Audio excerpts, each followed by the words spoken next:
Hello guys, this is Leonard Sannikov, and today I'm going to talk about three topics in trading digital assets, three of which will be financial markets, types of financial markets, the history of financial markets.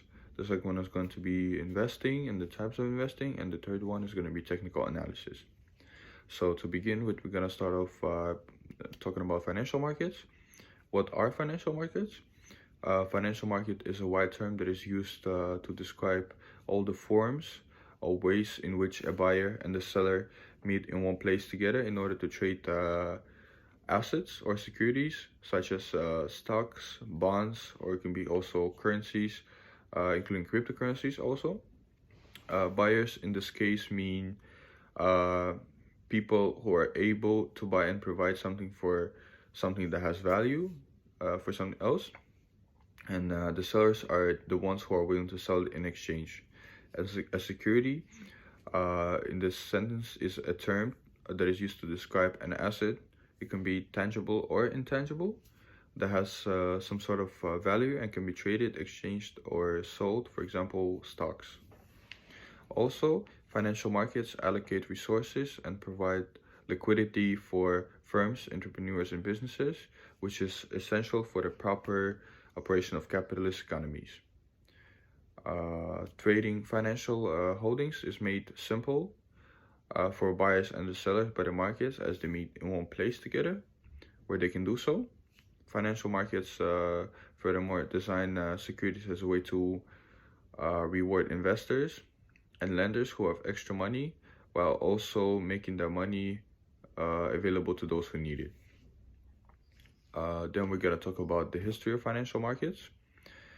The first transaction that has ever been captured and recorded was recorded in 2400 before Christ in Mesopotamia, and this first transaction was a bond. A bond is basically a fixed income instrument, if you could say so, that represents a loan made by an investor to a borrower. And this first recording was made through a clay tablet that stated that the holder of the bond had to pay the lender back in grain, which back then was considered to be a currency.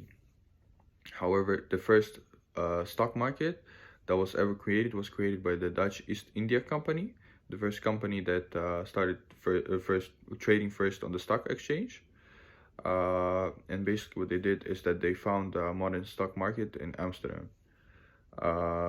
Then the business, which is the Dutch East India Company, decided to sell stock in order to raise money and distribute dividends to shareholders. A year later, after this, the second company was found, which was called the Amsterdam Stock Exchange, and it was founded in 1611. For a long time, the trading of Dutch East India Company was the main activity on the exchange for a long period of time. But approximately around this time, a lot of businesses started doing the business of similar nature, and basically stock purchases became extremely popular, especially among investors. Most investors were so excited that they didn't think twice about investing in startups that became available, and because of the financial instability, investors eventually tried to liquidate all of their shares at once in a single transaction in I believe it was 1720 out of fear, and afterwards that led to a huge market crash. Now we're going to talk about different types of financial markets. The most important ones are stock markets, then bond markets, then commodity markets, derivative markets, then the money markets, forex markets, and cryptocurrency markets. To start off, let's talk about stock markets, as they are the most popular financial markets nowadays. Stock markets are places where businesses list their shares so that traders and investors can buy and sell them. Companies use stock markets, also known as liquidity markets, to raise capital through an initial public offering. which is also can be called IPO, after which shares are traded between different buyers and sellers. The majority of stock trading takes place on regulated exchanges, which are crucial to the economy because they serve as an indicator to the economy's overall health, as well as sources of capital gains and dividend for income investors.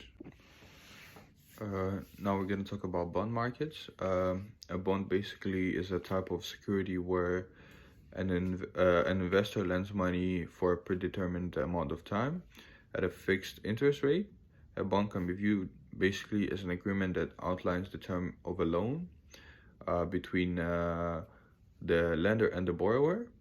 So in simple words to explain, it's basically a loan to the borrower that he or she has to return with the fixed interest rate. After this, we're going to talk about commodity markets. Basically, commodity markets are markets for physical commodities such as agricultural products. It can be corn, beans, and etc. Also, energy products such as oil, gas, carbon credits, precious metals, which is gold, silver, platinum, and etc. Or also soft commodities, where producers and consumers can exchange goods such as cotton, coffee, sugar. Basically, yes. And then we have derivative markets. A derivative is a contract between two or more parties, the value which is determined by an accepted underlying financial asset or a collection of assets, like an index. The value of derivatives, which are secondary securities, are linked to a primary security and is mainly derived from that value. Then the next one that we're going to talk about is Forex markets. Forex markets are the markets where participants can buy, sell, hedge, and speculate on the exchange rates between currency pairs. Now we're going to talk about investing, types of investing. We're going to talk about, to begin with, we're going to talk about growth investing. Growth investing is basically a type of investing with a special strategy that is mainly based on increasing investors' capital. Growth investors or new businesses whose earnings are anticipated to increase at an above average rate compared to their industry sector or the broader market are the type of securities that growth investors typically invest in. Many investors find growth investing also to be very appealing because purchasing stock in emerging firms can result in a positive outcome. So basically, in this case, it's a substantial return as long as the companies are going to be successful. But because they haven't been tested, the companies are really, for example, basically the companies are new. It is really risky and can have a really high level of risk. The next type of investment we're going to talk about is value investing, choosing stocks that appear to be trading for less than the actual value or book worth is a part of the value investing technique. So it's basically the stocks that basically you can say going off of sale. Value investors hunt down the stocks that they believe are going to be gonna increase in price, and the stocks that are really underrated, so the people don't really pay attention to them. They contend that the market overreacts to both positive and negative sides, causing price fluctuations that are inconsistent with the company's long-term fundamentals, basically. Meaning, they basically choose the stocks that go in for the lower price with the idea that the price is going to increase eventually. So now we're going to talk about the last type of investing that I chose, and it was income investing. Income investing, a key component to income investing is basically creating some sort of portfolio that is specifically designed to produce consistent income for you as an investor. The income investing strategy, its main goal is to produce steady flow of income, so like a permanent flow of income. In other words, like a salary. Dividends, interest payments, and bond yields are all examples that um show you the signs of stable, constant income. Also, uh, very basic income investing portfolio consists of a few investment options or examples, and these are government bonds, stocks, bonds, corporate bonds, real estate, and etc. Furthermore, I will switch to technical analysis and show you guys how to do it. Today, we're gonna do a technical analysis, and we're gonna do a technical analysis Bitcoin futures. So here, I would like to start off with the important information about the candlesticks.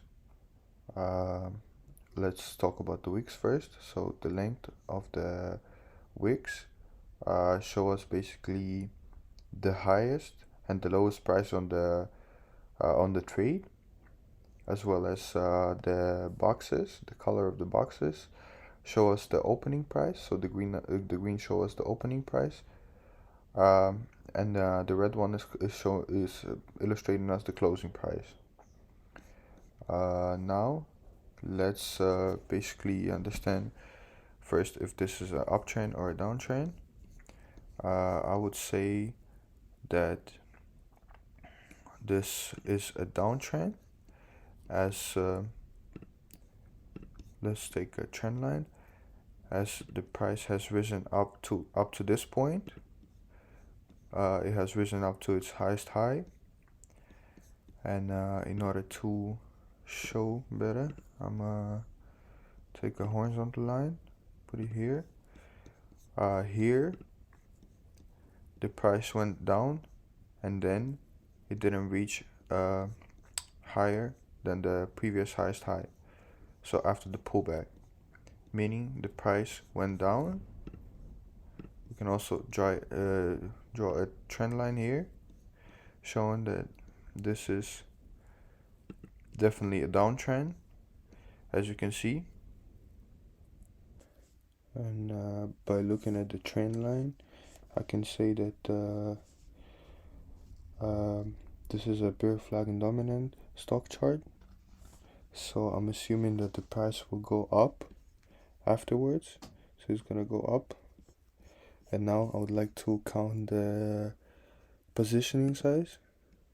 For that, I'm gonna put two horizontal lines.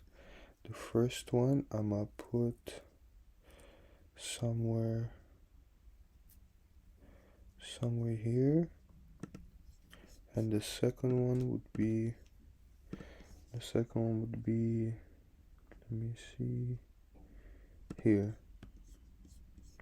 And then I'm gonna go long positioning somewhere here.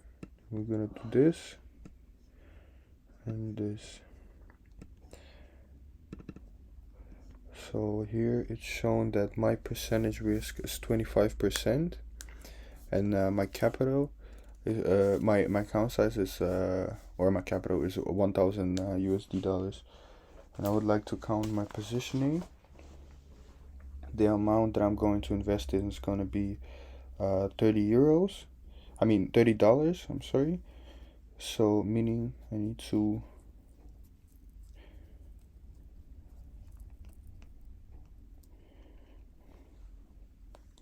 divide, and then my positioning side is going to be 1,200. So by all these calculations and by looking at the chart, I would say that I would invest in it, and that I'm assuming that afterwards it's gonna go up,